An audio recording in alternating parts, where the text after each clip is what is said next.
Good evening, everybody from Ashok Bhardwaj. Welcome to again Education Network 00141 student.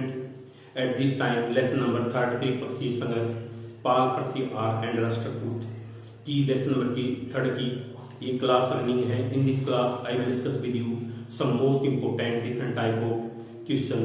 So it's my polite request to all of you, please watch this class carefully and write down your notebook and prepare better type notes for your future exams. So don't waste time now. Hurry up. Student, lesson number third, त्रिपक्षीय संघर्ष पाल प्रत्याहार एवं Rashtrakuta. Question number first, पाल शासकों के काल में जो मूर्तियां बनाई गई थी उनमें कौन सी मूर्ति प्रमुख थी? क्वेश्चन नंबर फर्स्ट में पूछा गया भाई पाल शासकों के काल में जो मूर्तियां बनाई गई थी उनमें कौन सी मूर्ति प्रमुख थी? तो उनमें महात्मा बुद्ध की बनी मूर्तियां प्रमुख थी. नेक्स्ट क्वेश्चन, क्वेश्चन नंबर 2, जो पाल शासकों के काल में जो मूर्तियां बनाई गई थी ये मूर्तियां किस धातु की बनी हुई थी? ये मूर्तियां काले पत्थर और कांसे की बनी हुई थी. Clear. Next question, question number 3, पाल शासक किसके महान समर्थक थे? पाल शासक शिक्षा व साहित्य के महान संरक्षक थे. Isn't that so? Move to the next question, question number 4.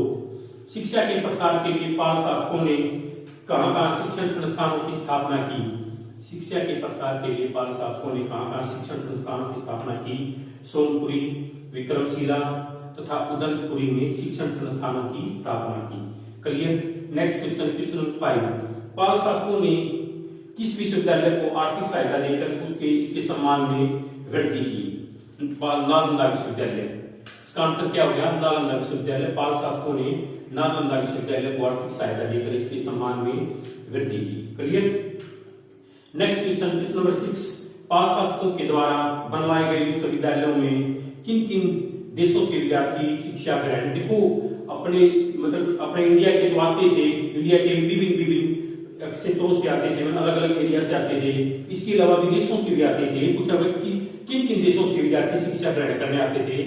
चीन, बर्मा, थाईलैंड, श्रीलंका एंड दक्षिण पूर्व एशिया के देशों से नालंदा विश्वविद्यालय. इसमें पाल शासकों के द्वारा जो विश्वविद्यालय जो यूनिवर्सिटी वगैरह इस्टेब्लिश की गई थी एजुकेशन गेन करने के लिए डिफरेंट कंट्री से स्टूडेंट्स आते थे.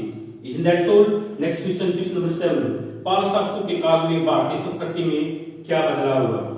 देखो भाई पाल शासकों काल में भारतीय संस्कृति में क्या बदलाव हुआ? इसको भारतीय संस्कृति को विदेशों में पहनने का अवसर मिला है. संस्कृत साहित्य का भी विकास हुआ. Clear. Move to the next question, question number 8, इस काल में यानी पाल शासकों के काल में विभिन्न विद्वानों के द्वारा किन किन प्रसिद्ध ग्रंथों की रचना हुई? तो इसका उत्तर है संध्या, करनंदी, शक्करपाणी, Madhav, Jimutavahana.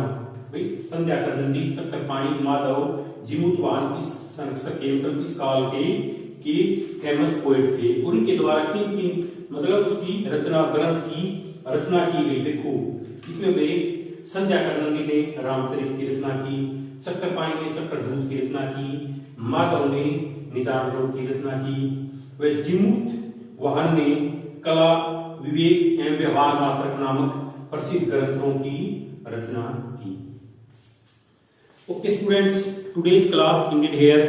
Remaining question of related with this lesson I will discuss with you in next class. I hope you must have enjoyed today's class.